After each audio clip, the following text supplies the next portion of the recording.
காஷ்மீர் சட்டப்பேரவையின் சிறப்பு கூட்டத்தில் பெஹல்காமில் சுற்றுலா பயணிகள் மீது நடத்தப்பட்ட பயங்கரவாத தாக்குதல் குறித்து முதல்வர் உமர் அப்துல்லா ஆழ்ந்த வருத்தம் வெளியிட்டார். காஷ்மீருக்கு வருமாறு சுற்றுலா பயணிகளை அழைத்தேன், ஆனால் அவர்களை பத்திரமாக திருப்பி அனுப்ப முடியாமல் போனது மிகுந்த வேதனையை ஏற்படுத்தியுள்ளது. மன்னிப்பு கேட்க வார்த்தைகளே இல்லை என்று உமர் அப்துல்லா உணர்வுபூர்வமாக பேசினார்.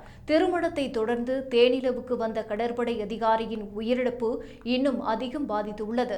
10 வயது சிறுவன் தனது கண்முன்னே தந்தையை இழந்துள்ளார்.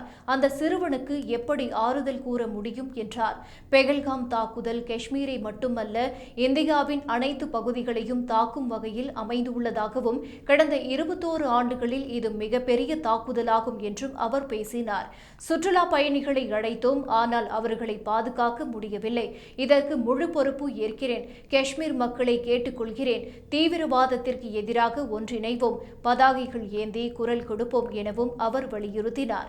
தீவிரவாதத்தை முழுமையாக ஒழிக்க முடியாது என்றாலும் கட்டுப்படுத்த முடியும் என்றும் கூறிய அவர், பெஹல்காம் தாக்குதலில் உயிரிழந்தோருக்காக அனைத்து மசூதிகளிலும் மௌன அஞ்சலி அனுசரிக்க வேண்டும் எனவும் கேட்டுக்கொண்டார்.